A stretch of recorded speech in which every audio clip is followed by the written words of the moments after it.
Network Entertainment. One, two,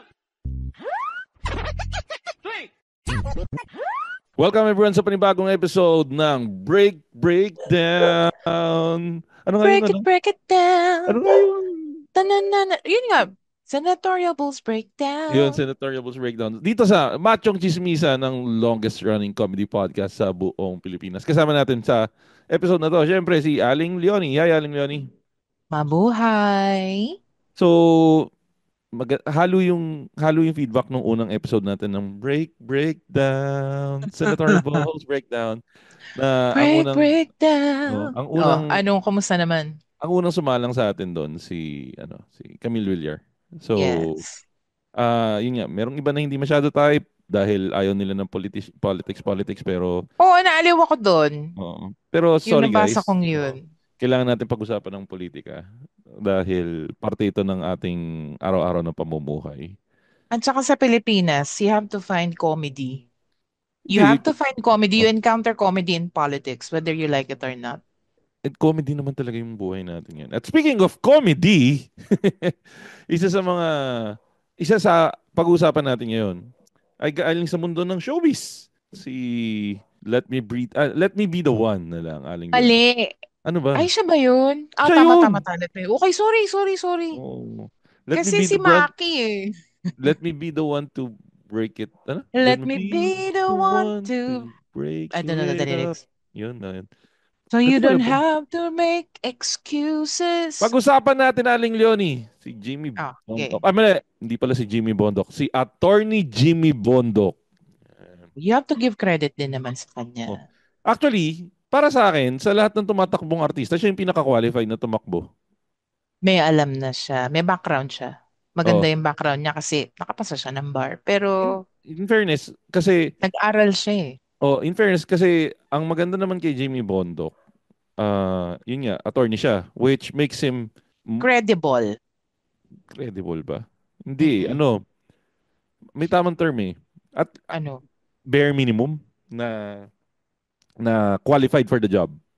Pucha, kung si Jimmy Bondok na lawyer, nakapasa ng bar, bare minimum, paano na lang si Philip Salvador, boy? Hindi, Philip Salvador should never be in the equation nga in the first place. Correct. Diba? Parang, anong gagawin ni Philip Salvador? Pero let's save Philip Salvador for another episode. So, si Jimmy Bondok muna tayo.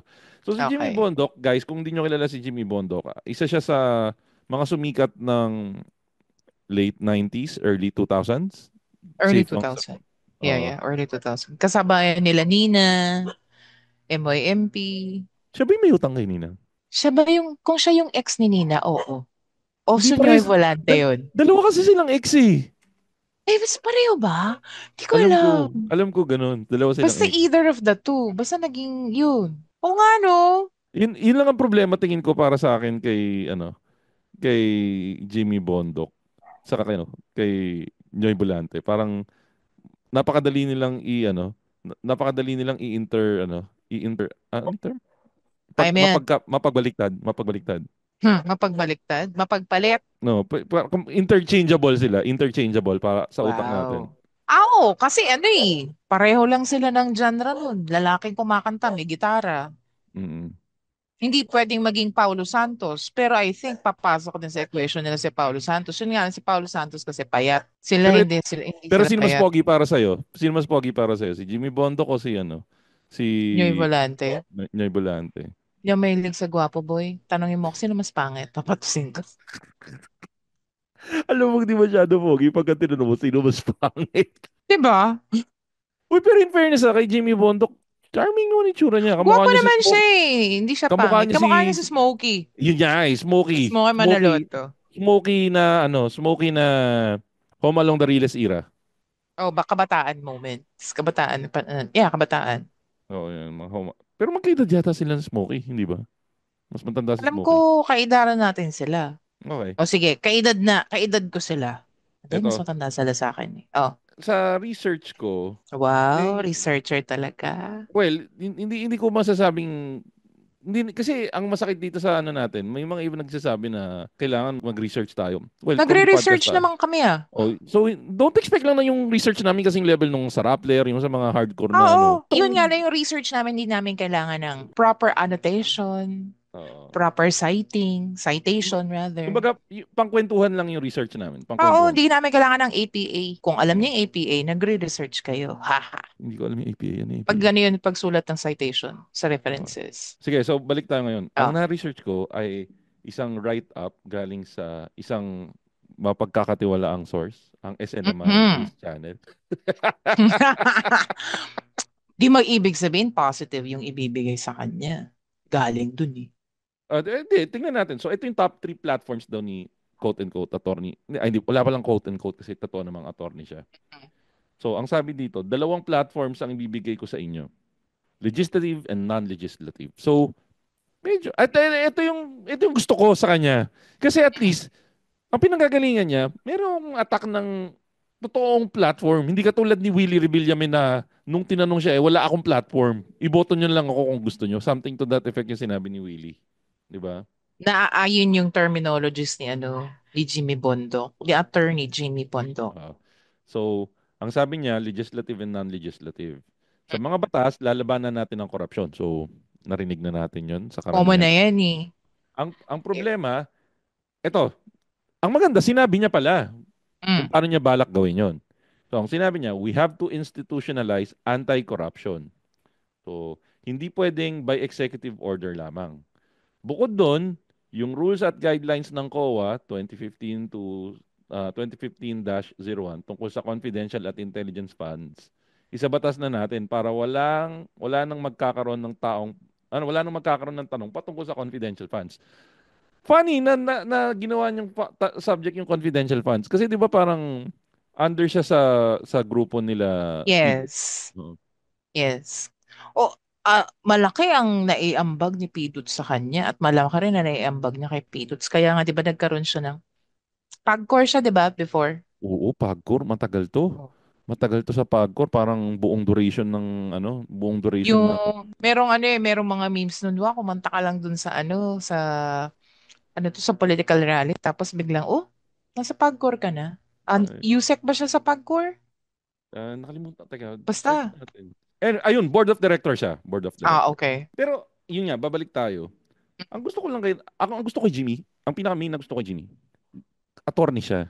So, hindi siya yung Mhm. tipong nagsasabi lagi na hindi yung tipong lagi siya nagsasabi na Hindi siya mema. hindi siya mema. Kumbaga, mahirap maging attorney, Aling Yoni. Alam ko. Kaya nga pangarap ko yun eh. Wala pa akong 60, pwede pa akong maging lawyer. Kasi ako ibibigay ko talaga yung credit dito kay Jimmy. Kung meron akong credit na Oo. ibibigay sa kanya, number one na credit na ibibigay ko, yung pagiging lawyer niya. Dahil ang daming umiiyak dyan na gusto nilang maging lawyer and everything, never sila magiging lawyer dahil ang hirap pumasa sa bar exams, di ba? Oo. So, Mahirap lumusot. Hindi okay. Hindi madali. mm, to be honest Dugot ako pawis oh, literally. Oh. to be honest ako, kinonsider ko na meron siyang isang interview na medyo nakiliti niya yung voting, ano ba tawag doon? Voting bone ko. Na parang, pasensya na, Ah. medyo kinonsider ko na iboto siya. Okay. Sabi ko, mukhang okay to ha.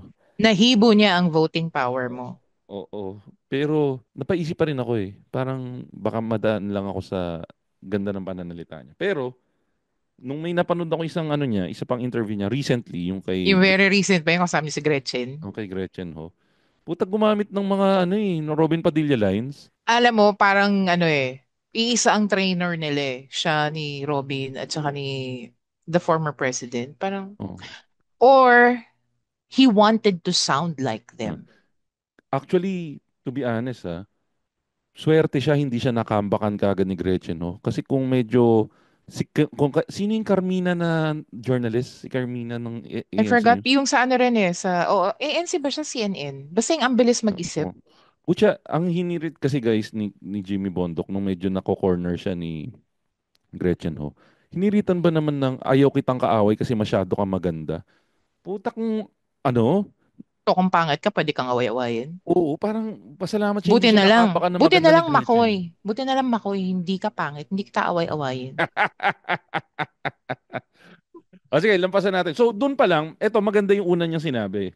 Kasi Ah, nagbibigay siya ng way kung paano niya i-combat yung corruption. Ang medyo weird lang dito, target niya yung sa anti-corruption, pero ang pinapatungkulan niya, ang topic, confidential funds. yes. Which is very ironic dahil sinasabi nga nila na walang masama sa confidential funds. Kaya nga, parang binabaril nila yung sarili nila. Hindi nila binabaril yung sarili nila. Inuunahan na nila yung mamamayan na, oh, di ba si Sarah, yung manok ninyo related sa ganito, o may ginawa tungkol sa, or may kaso regarding sa confidential funds. Tapos gusto mong maging ano yan, maging maisabatas yan. So, ang Mm. claim niya, kaya nga kasi gusto na yung patunayan na wala talagang ginawang masama si VP. Ay, nako. Anyways, Wala, sige. ang ano ko lang sa kanya, nabanggit mo na rin yung yung interview with Gretchen. Actually, hindi ko talaga pinapansin si Jimmy Bondoc. Pero lang nung araw nung kumakanta siya na medyo eme-eme pa ako. Ah, Magaling naman kasi siya. wala namang question na hindi siya magaling na na singer na artist Na Oh, sana composer. naging artist na lang siya, hindi na lang siya Mm. umalis doon. Pero ano, 'Di ba? isa sa mga malupitang pang sakitan ng pusong kanta yan, yung 'Di ba? ano, Oh. galing nung ano niyan, yung Oh. riff niyan. Sana ganyan din yung masabi natin pag nagtatrabaho na siya sa gobyerno. At least meron tayong magandang nasabi tungkol sa kanya.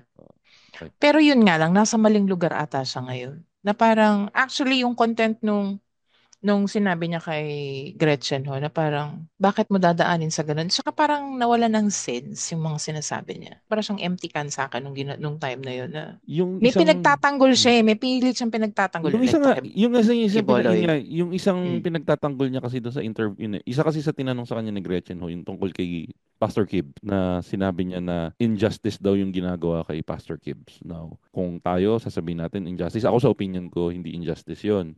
Kasi syempre, may kaso si Pastor Kibbs, harapin niya kung ano yung ano sa kanya. Kaya lang, for Diba? parang doon kasi, parang nan-negate na sa akin yung pagiging attorney ni Jimmy Bondoc. Kung ginagawa naman ng kapulisan or ng gobyerno yung dapat gawin sa isang akusado At na tandaan mo uh, sisingit ako, hindi lang Philippine government, hindi lang Philippine law ang nakialam. FBI boy. exactly, Hindi lang tayo, meron pang ibang oo. party. Kumbaga imported at ang atraso mo hindi lang pang pilas, Hindi lang international. local. Oo. Wow, in-export pati yun. Parang Carlos Yulo yan, international na yan, 'di ba? World-renowned Yan. world-renowned convict. Ay, hindi pa pala convict, sorry, mali yung term. Hindi pa. Na Pero allegedly. tama yung sinabi mo na parang na-compromise yung natuwa ka na parang yung pagiging lawyer niya. It's an added laurel to his sleeves. Pero at the same time, because of what he has commented with regards to Kiboloy, Pastor Kiboloy, doubtful ka na rin na parang, bakit mo, instead siguro na, ano yung term mo kanina? Ano? Unjustified? Oo. Injustice, rather. Sana pinaliwanag na lang niya, using legal terms. Bakit? Sayang, meron ako inahanap ko, Alin? may nagbigay kasi ng leaflet ng pastor ko bulay dito. Mapakita ko sana sa inyo. Tinapon na siguro ng Tama, tama. I agree with Melay. Anyway, puntahan pa natin yung ibang platform. Ah, Ito medyo gusto ko ito sa sinabi niya. Pagdating sa health, itigil na natin ang pagkulong sa mga pasyente na hindi makapagbayad. Yung Anti-Hospital Detention Act, alam na alam ko po kung paano patibayin yan upang hindi na makatakas ang mga hospital sa pagkulong ng pasyente. Ang masakit lang dito, well, at least ito sa pinagbabasihan naming statement, hindi na identify kung paano niya balak gawin oo. yung plan niya. Mas maganda sana kung Lahat. naisama dito sa na-research natin na to Correct. na mabilisan lang. Pero alam mo naman ako, ito isa sa pinagdadaanan ko ngayon na parang isa sa mga tingin ko na magiging basehan ko bilang botante ngayon sa election na to. Parang kasing sa atin kung ano yung current na pinagdadaanan mo. Yun yung hahanapin mo ngayon dun sa mga gusto mo iboto. Naghahanap ako ng mga kandidato na may magandang proyekto sa healthcare. Now, kung sinasabi niya na pagdating sa health, meron siyang panukala, Alam. alam Meron o siyang something. alam. Ano yung Siguro alam? magre-research pa ako more kung ano yung gusto niyang gawin tungkol sa healthcare. Meron na Mag, ba? Meron na ba siyang sinabi? wala nga dito, well at least dito sa sa tinitingnan natin. So, again, katulad nga ng sinasabi namin, hindi kami in-depth mag-research. Pero kung meron siyang something that has to do with healthcare. Titingin ako dito sa parte na to at i-research ko pa more. And yun din yung sinasuggest ko para doon sa inyong mga nakikinig na tignan nyo rin kung ano yung balak niyang gawin sa healthcare. Baka naman maganda. Baka na nga Meron, maging action. so far ang may lumabas lang dito, nakikiisa siya. So, Baka di na protector nakikisa. siya, nakikiisa siya sa medical dental mission pala to. Butangin na. Sorry. Lahat na lang Wala ginagawa yun yan. ang lumabas Medical dental Oo mission, nga. gasgas na gasgas na yan eh. Tsaka bakit mo gagawin yun during lang election? Yun yung hindi ko maintindihan sa totoo lang. Parang, may pa-flu vaccine si ganito dahil election. Parang bakit hindi mo gawin yan year-round? Gawin mong habit ng mga tao. Ilagay mo as part ng routine mo para maging yung part na ng system ng mga tao. Hindi na yung masakit mang masakit mang sabihin, pero election ngayon. Sino kaya ang may paganito? Sino kaya may palibreng paggamot? May libreng pamigay ng gamot, pa-maintenance. Parang nakakaawa naman tayo mga Pilipino. Maghanap lang tayo ng ganun during election. Di ba dapat? Part yun ng ano natin eh. Basic needs natin eh. Yun nga, babalik tayo dun sa titingnan natin kung ano yung ginagawa ng mga kandidato prior to the election. Ginagawa lang ba nila yun tuwing election? Consistency is the best policy kasi dapat, di ba? Consistency. Yun, ang ganda ng ang ganda ng term na yun. Pero ako para sa akin, isa sa mga titingnan ko talaga sa mga kandidato, ganda healthcare system. Kasi kahit anong, ang dami ko nakakausap na kahit anong yaman mo, kahit anong ganda ng kita mo, isang matinding medical emergency na uubusin ka eh. Uubusin ka talaga. So, Pag-usapan natin yan. Parang ako rin eh. You know naman, you know ah, what happened. I've shared to you already what happened to ah, my family. ah. So, Na hindi na kumbaga natin parang, na hindi na natin masyadong uungkatin, syempre. oo. No, no. Pero yung experience na, oo nga, sino sa kanila may pinakamagandang healthcare program? Yung healthcare program na hindi nila papalitan, yung nag-e-exist na programa ng gobyerno. Exactly. Ikiklaim nilang kanila. Ay, alam ko 'yan. BS Natin. yan, boy. Pangalanan BS na yan. natin. Ayon sa akin research yun nga, yung Malasakit Center.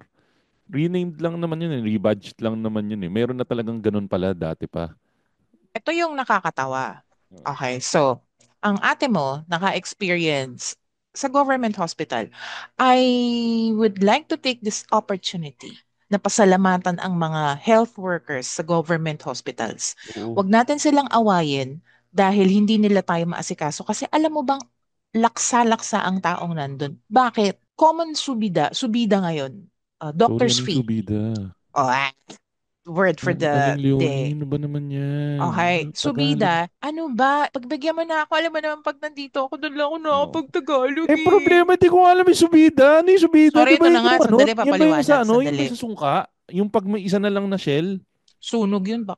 Sunog yun, di ba? Subi. Subi, ibig sabihin, itatago mo yun, isusubi mo na lang. Diretso na kagad dun sa base. Anyway, sige. Ano yung Hindi subida? ka, pag sinabing subida, ito yung doctor's fee. Ito yung Okay. binabayaran natin sa doktor. Okay. Ngayon, sa private hospital, ang pinakamababang subida, 700. Okay. So yun yung base na. 700 pataas na yan. Depende pa, magbabago yan depende sa lokasyon ng ospital, dun sa credibility ng doktor, dun sa specialization ng doktor, ganon. So sa government hospital, wala kang mabayarang subida. Okay. Libre. Ang mabayaran mo lang sa government hospital, paperworks. Yung mga blue card, white card, kung ano mang kulay ng card nila. Basta yung listahan na yung parang pinaka-ID mo na gagamitin habang nandun ka. Tapos yung kung meron mang kailangang i-print out na let's say medical record mo or whatever. Yun lang yung Mm. babayaran mo. Mm. Pero yung doctor's fee, yung subida, wala kang babayaran. So Okay. ngayon, kung lagi kang pupunta ng doktor, pupunta ka ba dun sa lagi kang mag-shell out ng 700 and above? Lalo na Mm. kung ikaw average, ano ka lang naman, average Filipino ka lang naman. Middle Mm. class ka. O di pupunta ka nga naman talaga sa government hospital. At hindi lang ikaw nakaisip nun, marami kayong nakaisip nun. No, Kaya ano tingin siksikan. mo? Parang, uy, secret to. Ako lang ang pupunta sa 'Di ba? government hospital. Oh, Actually, Aling oh. Leonie, na-experience ko rin yun nitong huli. Nagpunta ako sa public hospital dito sa Bulacan Mm. para may lakarin ng papeles. Puta, pagkakita ko ng haba nung pila, Aling Leonie, napaisip ako na po. Parang ano ba, may tinamaan na pride na konti na parang, putya, pipilahan ko ba to? 'Di Pero, ba? Pero Bakit mo naisip pa, uunahan kita, magiging intramitida ako. Bakit mo naisip yun? Kasi nakaranas ka ng healthcare from a private hospital. exactly. 'Di ba? Exactly. Nakita mo yung, na-compare mo sila. Now, alam mo ba yung mga nakapilang yun? Walang choice. Hindi lang sa walang choice, anong oras sila pumila doon, boy? Totoo, totoo, totoo. Oh. From experience, pumunta kami sa government hospital. 6:30. Kala ko napakaaga na. Ang bumulaga sa akin, ano ang number na nakuha ko?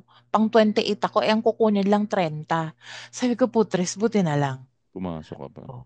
'Di ba? 6:30 na 'yon kasi sabi agahan niyo para mauna kayo sa pila. Pucha, oh, may nakaisip pa pala sa akin mas maagang Akala pumunta. mo maaga na yung 6:30. Correct! Pakyo ka, Oh, 4:30 pa kami dito, girl. ay pucha. Tapos pipila ka ng 4:30 para lang i-secure na mauna ka sa pila. Una kang mabigyan ka ng numbers between 1 to 10. Anong oras ka makikita ng doktor? Alas 12. Swerte mo kung alas 12. Paano Hmm. kung halimbawa, kasi ang sistema niyan, okay, ang sistema niyan, darating si doctor 7, 8 o'clock. Depende kung anong oras niya Totoo, talaga. totoo yan, Bago totoo yan. siya, bago siya humarap sa ano niya, OPD, magra-rounds pa yan.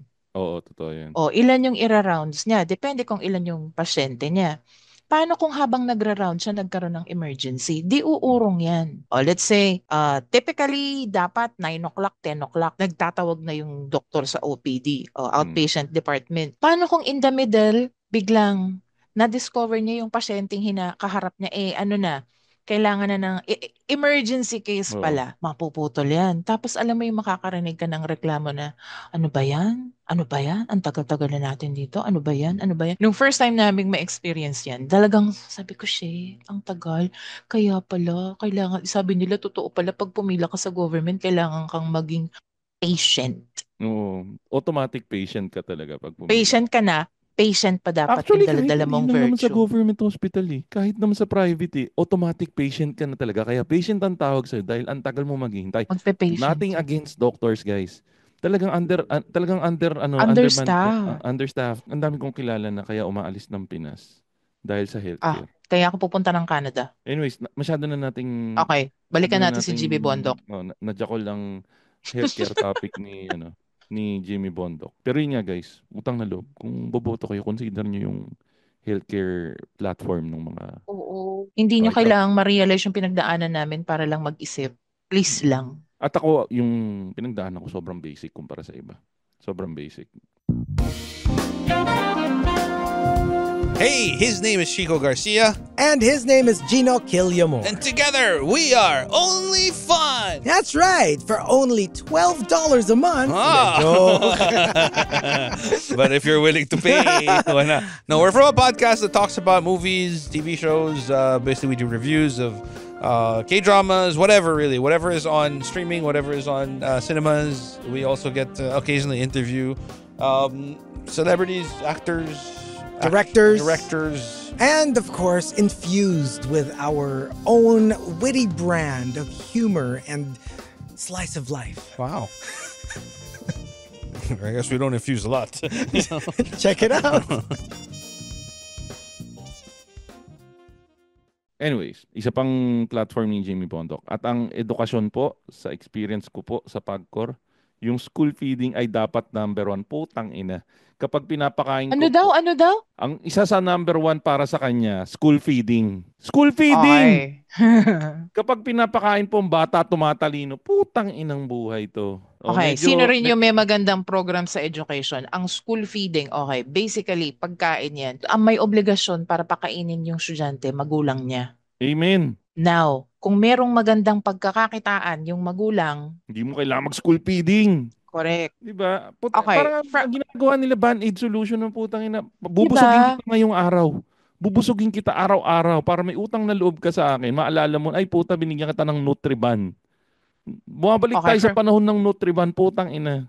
Hindi na uso Nutriban ngayon, no? From a teacher's perspective. Ay, nako. From a teacher's perspective, from an educator's perspective, bakit ka magpapa-feed? School feeding. Teka, Aling Okay, Leonie. bakit ka? Oh, Bibigyan kita ng ano yun? magandang intro. Tayo na, sayang naman yung Sige. expertise. Guys, para sa episode na to ng Machong Chismisan, meron po tayong binala na...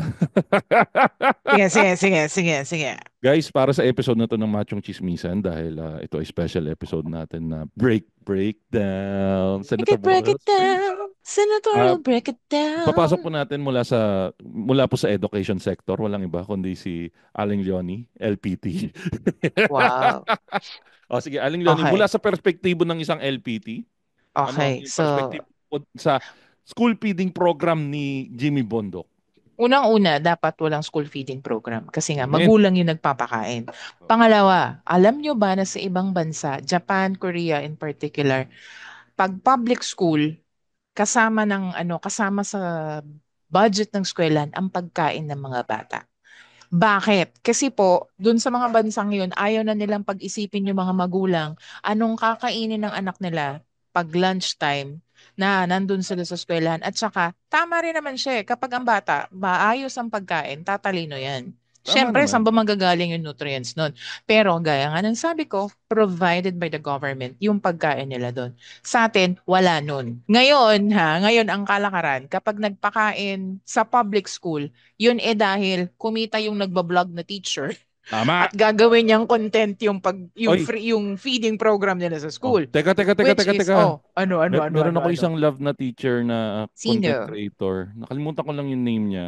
Pero Oh, binugbog niya yung timeline ko recently. Napaka-respectful nitong teacher na to.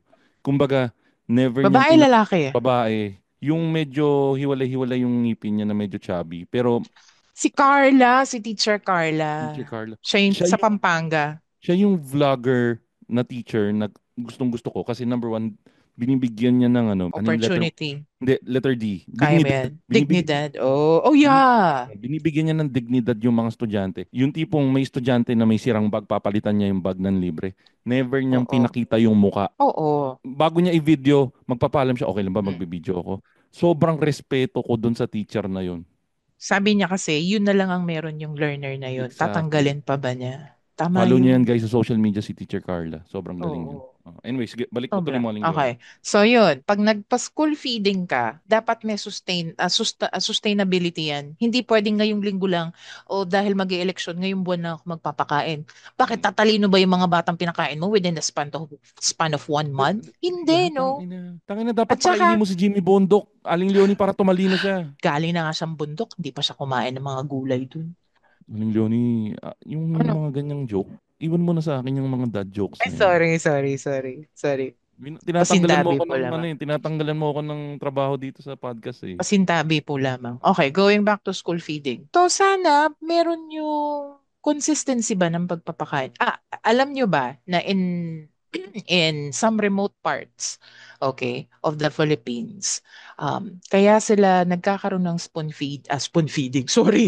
feeding para yung mga bata ma-motivate pumasok ng school. Oo, tama. So Kasi parang nga, coming from poor communities. So parang nanay nagugutom ako. O anak pumasok ka. Ano yun? Two birds with one stone. Yun, huting two birds with one stone. Napapasok mo yung bata, nakakain siya. At the same time, natuto yung bata. Hindi naputol yung kanyang learning process. Okay? Yung iba naman, gagamitin yung pagbasok ng bata, parang kompletuhin mo yung Monday to Friday. At the end of the week, mag-uuwi ka ng bag ng bigas. 'Di ba? So, ganun sana. Pero sana consistency yun. At saka sana manggagaling yun sa gobyerno. Hindi dun sa teacher na nakaisip lang ng, oy, magandang kontento. O kaya group of people na, magpakain tayo, magandang kontento. Parang, sabi nga ni Teacher Carla, bigyan natin ng dignidad yung mga bata. Hindi mo ma-improve ang buhay niya pag tinanggal niya na yung dignidad sa kanya. Kasi maging warde-warde na yun eh. Isa kasi sa trabaho ko, Aling Leonie, ang tawag sa ginagawa kong trabaho, problem manager. Sus, kanya naman pala napakahilig mo maghanap ng problema eh. Hindi, pag problem manager ka, ang hinahanap mo bago ka gumawa ng solusyon, root cause. Root cause analysis nga, di ba? Kaya nga meron Exactly. kayong, ano ba yun? Exactly. WASP? WASP? Five whys. Anyways. Sa inyo 5 whys. Anyways, ang gusto niya mangyari, tumalino ang mga bata. Ano yung ipoprovide? Ano yung muna yung problema? Pero Bakit para hindi tumalino matalino, daw ang no? mga bata, kailangan niyang pakainin. Which is hindi niya ina-address yung root cause kung bakit na bobo yung bata. Ang sinasabi niya dito, isa sa dahilan kaya bobo ang bata dahil gutom. Bakit gutom ang bata? Diba? Doon mo ipapasok kasi yung 5 whys. So kung gutom ang bata, ang susunod na tanong mo, bakit gutom ang bata? Kasi mahirap sila. Walang pambili ng Bakit sila pagkain. mahirap? Bakit hindi nakakabili ng pagkain? Papasok ulit ang isa pang why. Bakit mahirap at ano? Dahil wala silang maayos na trabaho. O wala silang oportunidad. So ang sagot mo, bigyan mo sila ng oportunidad na kumita ng maayos at makapag-provide ng tama at makapagbili ng pagkain. Maging self-sufficient. Self-sufficient. Huwag mo silang bigyan ng isda. Turuan mo silang mangisda. Ang problema kasi dito sa Pinas, pinapanatili nilang ang mga mangmang para manatili sila sa power. Meron ako napanood na video niyan eh. Maganda yung pagkakapresent ng video na yung pagkakaroon ng mahirap sa isang bansa. Parang kailangan meron talagang mahirap para may magra-rise up na politiko na mayaman. Pero kung patronize mo, hindi yung mga mahirap, i-patronize mo yung mga allegedly solusyon sa kahirapan. Pero takte naman, hindi pa ako buhay, may mahirap ng tao sa Pilipinas. Ba't hanggang ngayon? At dumadami sila, Aling Leonie. Diba? Ba't sila nag-mutate? Ba't sila nag-morph? Dahil dyan, Aling Leonie, pupunta na tayo doon sa susunod natin. Para sa akin, medyo hilaw yung pangalawang target niya. Na yung sa edukasyon, maganda na may something siya for education, pero yung sinabi niya na school feeding, putang inang ilang taon nang ginagawa yan. Sobrang, araw-araw mong papakainin yung mga bata. Di ba? Why not kung kaya? Kung kaya. Pero, responsibilidad nga ng magulang yun. Correct. At hindi natin minamaliit yung kakayanan ng mga tao, ng mga magulang. O sige, tanggapin na natin, may mga tao talagang mahirap na hindi nila kayang pakainin. I-address natin yun. Na magkaroon sila ng kakayanan na pakainin yung mga anak nila. Hindi yung, sige, pakainin na lang namin yung anak mo. May mahirap kasi na kahit anong gawin niya, talagang hindi siya maka-level up. Kaya yung meron namang mahirap, lalo na yung mga allegedly mga recipient ng 4Ps. Ayaw na nila umakyat. Ito na lang sila kasi okay na sila eh. Kaya galit na galit ako doon sa mga nangaapi na hinihirit lagi. Mga tamad kasi kayong mga buhakin ng shit kayo, kaya mahihirap kayo. Putang ina, tingin nyo ba yung mga magsasaka, mga tamad yan, gumigising yan ng alas 3 ng madaling araw, alas 4 pag ano. It's just that hindi parehas nung barahan na binigay sa'yo. Yung barahan na nakukuha nila. Wag mo sasabihin na sipag at tiyaga lang, aangat ka rin sa buhay. Tang ina, nung tingin mo, hindi nagsisipag at nagtsatsaga yung mga Nabubisit ako dun sa mga ibang motivational speaker na magsipag at tiyaga ka lang, yayaman ka rin. Tang ina, nung tingin mo ginagawa ng mga mahihirap na 3 trabaho, 2 trabaho, hindi ba sila nagsisipag at tiyaga? Bakit hindi sila umangat sa buhay? Dahil nga, hindi pantay-pantay ang barahan na binigay sa atin. Bigyan niyo kami ng oportunidad. Magbigay tayo ng oportunidad.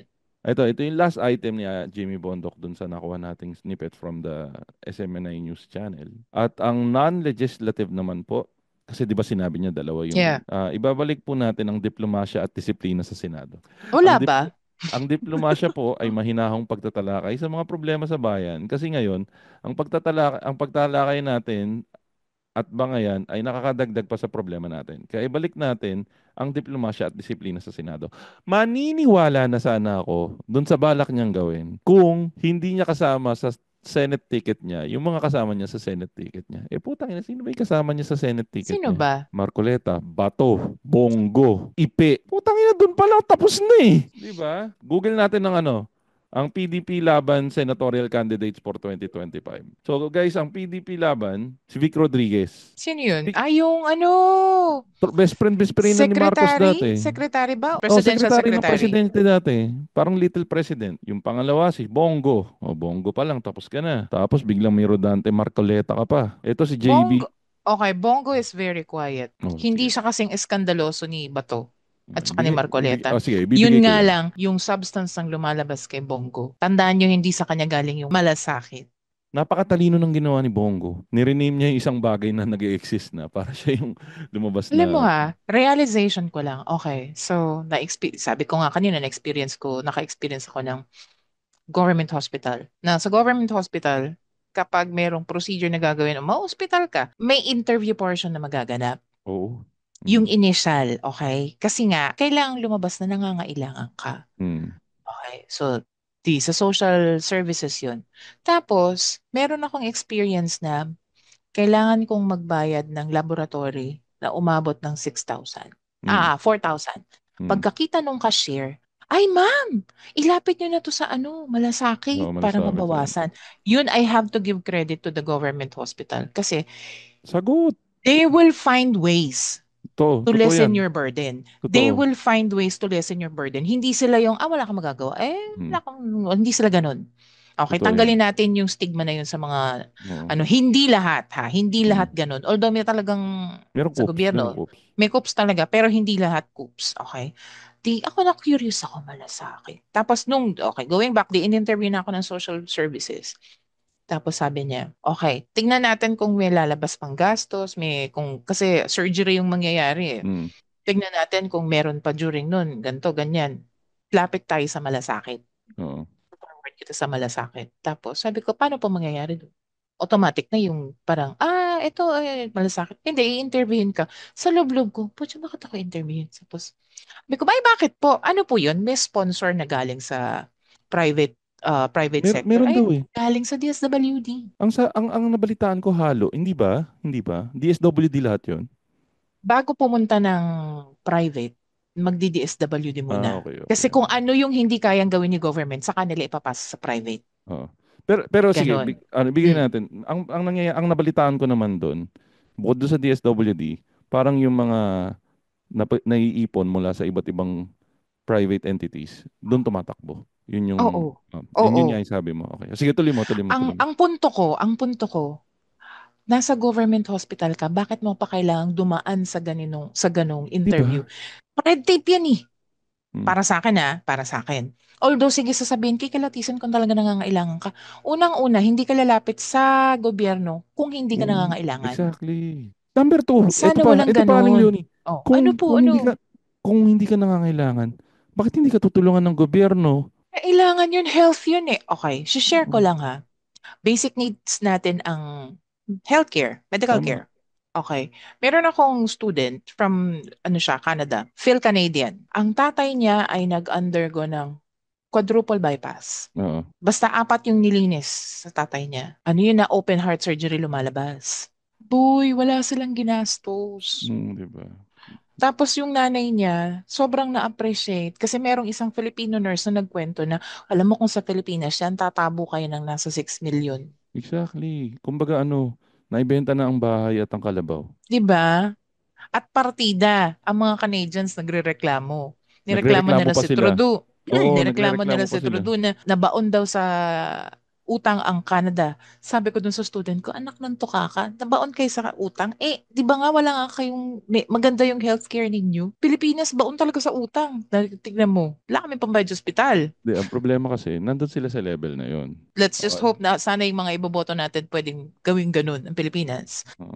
Well, anyways, balik tayo dun sa lineup. Si JV Hinlo, hindi ko kilala. Pwede natin siyang ipakilala siguro pag nakapag-research tayo. Maganda yun. Gawin natin yun. Yung mga hindi matunog, pakilala natin sa madla.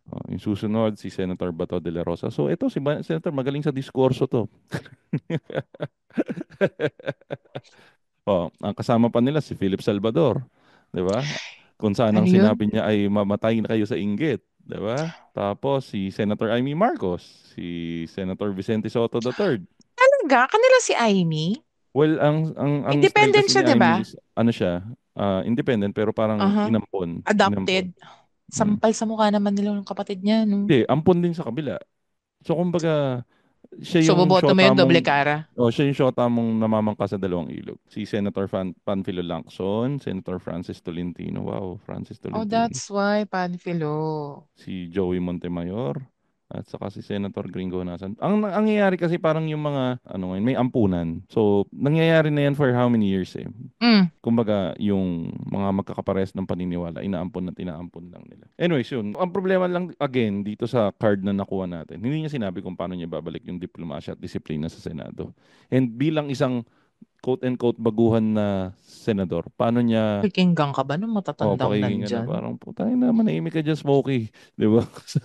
Kanta na lang ba? Bigyan kang gitara. Sige, baka yun, dadaanin niya sa kanta. Baka mamaya dahil doon, siya yung maging official balladeer ng Senado. Pero, Panggulo lang siya para sa akin. Ginugulo niya lang yung pang-utak ng mga tao. Pero ano, iboboto ba natin si Jimmy Bondoc? Ako sa tingin ko, base dun sa, ano ko, muntik. Muntik mo. Nagkaroon siguro ng mga 2 days, 3 days based nung isang interview na napanood ko sa kanya na right now hindi ko na nga matandaan kung Okay. ano interview yun.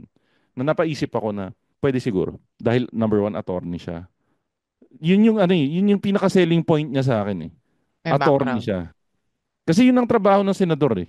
Gumawa ng batas, attorney siya. However, yung pagiging attorney niya, nanenegate para sa akin nung mga pinaggagawa niya from a few years Correct. back. I agree. And number Totally two, agree. yung company na kasama niya ngayon.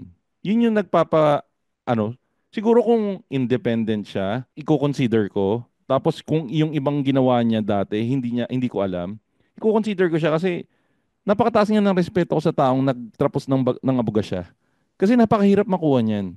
Oo. Kaya kahit galit ako kay Mm. Gadon, naaawa ako sa kanya na wala yung pagka-attorney niya dahil pinaghirapan niya yun eh. However, the serve. Hindi siya nagpaka-abogado. Magagalit sa kanya si Lady Justice.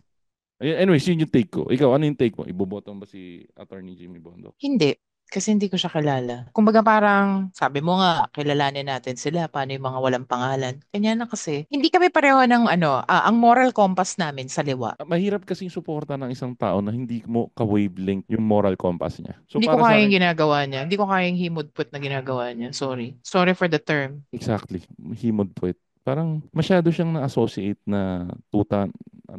Ano bang better term than tuta? Wala na yata ang better term than tuta. Wala na, sige, minion. Minion na. Sa bagay, nagigitara siya si Minyong. Ang luma ng reference, Minyong. Kung kilala niyo si Minyong, inumin niyo na yung inumin niyo na yung maintenance. Alam mo, nung sinabi mo yan, ang narinig ko, nagigitarang minion. Ano nga ba yung kanakanta ng mga minions? Yung pala si Minyong yung sinasabi mo. Ah! Pero kilala mo si Minyong, matanda ka Oo, na. yung kalbo. Oo. Yung Majubix na di ba kila Dolphy yun? Kasama Ah, sa lineup ni Dolphy. anyways, dito na natin tapusin yung episode. Basta ako, to be honest, sinubukan kong intindihin, pero hindi talaga siya papasa sa akin. Ako ayoko na intindihin. Hindi, parang big give chance. Kasi, posibleng nandun siya sa spectrum, baka may magagawa siyang maganda. Ito, Aling Leonie, kailangan nating tumingin sa magkabilang panig. Hindi tayo pwedeng Oo! bumoto lang ng ng straight PDP laban, Ay, straight hindi talaga. kakamping. Kasi sa bawat grupo na yan, may isang tao na hindi magiging aligned sa kung anong gusto mo mangyari. At kailangan natin ng check and balance. Kailangan Oo, natin ng check and nag-check and balance. balance naman ako. Nag-check and, actually, pinakikinggan kita kanina. Check, nag-reflect ako. Parang, talaga. Ang hirap i-check and balance ni parang Napakalimitado nung meron napakalimitado. siya. Tapos, yung pang meron siya, medyo tumaas pa yung kilay ko na parang anak ng tukaka naman. Oy, Aling Leonie, may gusto ko So bang sad. batiin Oh, or may gusto ko ba yung promote? Yung podcast ng pinsan mo, ano nga ulit yun? embracing the human. Ayan guys, check nyo yung Embracing the Human Ano podcast. siya, 'di ba, friends naman natin ang Tatayhood. Oo. So, yung Embracing the Human podcast, it's like Tatayhood but using English language and Okay. twang at saka mas seryoso. Tatayhood yan, pakinggan nyo yung Tatayhood podcast Yeah. ni Tristan Ting sa ni Ingo. Anyway, siya yun. Backtrip. Batiin na natin yung mga kaibigan nating podcast tulad ng Backtrip Podcast, Tigas Tito Podcast, Pinoy Mimeology Podcast, yung 25% Podcast, 3040 Podcast, MJ's Bubble Podcast, yung Fanboy Chronicles Podcast, yung Hobby Podcast, Galingan Mo Naman Podcast, saka yun nga, yung Tatayhood Podcast. Tapos syempre yung Kislot Chronicles Podcast kasama si RJ Maximo na Nainggit baka ako sa inyo ha, nagkita-kita kayo. ngayon hindi ka na namin na-invite eh. Mabilisan lang din kasi yun. Tsaka hindi ka naman kasi pupunta. Hindi talaga makakapunta nun. Yun yung, Okay. yun yung nasa Okay. Tapos syempre, Ayun ang batiin gusto ko. ko sa'yo eh. Oo. Tinginan lang eh. Tapos, sige, batiin na rin natin yung mga Patreon natin. Nandyan si Darwin Busuego, Jun Magpuyo, si Jimbo, si Camille Serio, JM Kayabyab, si March D, si Joey Marvilla, saka syempre yung Hobby Podcast, saka syempre, Aling Leonie, kikita mo ba kahit na makapal ng aking balbas, may mga lumalabas na cheekbone dyan, cheekbone. Sabi nga ni Jasper, dun sa huling episode na narinig ko na magkasama kayo. Hmm. May leg ka naman nawala ba? Pero guys, nasa 25 pounds nang na-lose natin sa hinaba-haba ng posisyon. Ay, sa hinaba-haba ng posisyon. target natin, 200 pounds. Nasa 225 pounds na tayo, guys. So, lahat yan. Alam mo kung sino katulong ko dito, Aling Leonie? Ketorific PH. Lalapit na rin ako sa kanya. Malapit na.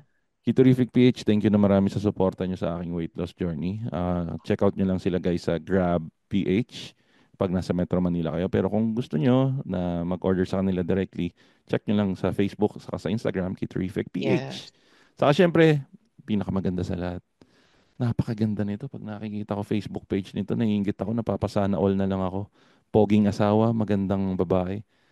Ang patron ng mga Patreon. Manalangin tayo kay Len Mackenzie. Manalangin tayo. Nuestra Señora. Len Mackenzie, ipanalangin mo kami. Len Mackenzie. Ayan. Ay, mali. Hindi pala ipanalangin mo kami. Dinggin mo ang aming panalangin. Dinggin mo ang aming panalangin. Okay, kumuha ka pa na isang account ng Patreon, Aling Len Mackenzie, ha? Kung nagustuhan niyo ang aming podcast, pwede niyo kaming follow sa Spotify at sa mga social media pages namin. Sa social media pages ko, sa social media pages ko, Showbiz Bro sa lahat ng social media platforms at Machong Chismisan sa lahat ng social media platforms. At pag marami pa kayong pera at gusto niyo kaming suportahan para makagawa pa kami ng maraming content, pwede kayong mag-subscribe sa aming Patreon, patreon.com/machongchismisan. At yan mga kaibigan, ang ating latest episode ng Machong Chismisan. Guys, sobrang, to be honest with you, dapat itong linggo na to or mga ilang linggo wala akong gagawin. Tingin ko hindi ko kakayanin gumawa ng episode pero it's part of your routine. Kailangan mag-release. Kailangan ko mag-release at kailangan ko kayo. So, sana guys, kahit paano mag-comment kayo sa episode na to or mag-rate kayo sa podcast natin sa Spotify or i-follow nyo kami. Dahil sobrang laki ng tulong na nagagawa nyo sa mental health ko, sa mental health ko sa pagbibigay ng feedback ninyo sa bawat episode na ginagawa namin. So, maraming salamat guys at medyo drama kasiyahan ko na mapasaya kayo. Yan. Maraming salamat sa inyo lahat. Aling Leonie, salamat sa pagsama sa akin sa episode na to. At ano yung lagi sinasabi? Kasama natin si Aling Leonie na lagi nagsasabing? Papalitan ko na yung lagi kong byline ngayon. Ano man ang mangyari, laban lang. Yan. Ako naman po si Makoy para your Showbiz Bro na lagi nagsasabi. Lagi nyo tatandaan. Pumoto ng tama. At lagi nyo tatandaan ang tunay na macho. Chismoso. Have a great day, everyone. Bleep! Yay! The opinions of podcast creators, hosts, and guests are not necessarily reflective of the official stance of the Pod Network Entertainment, its hosts, or other network programs. The content created by the people behind the podcast is personal and not meant to harm any religion, ethnicity, group, organization, company, or individual.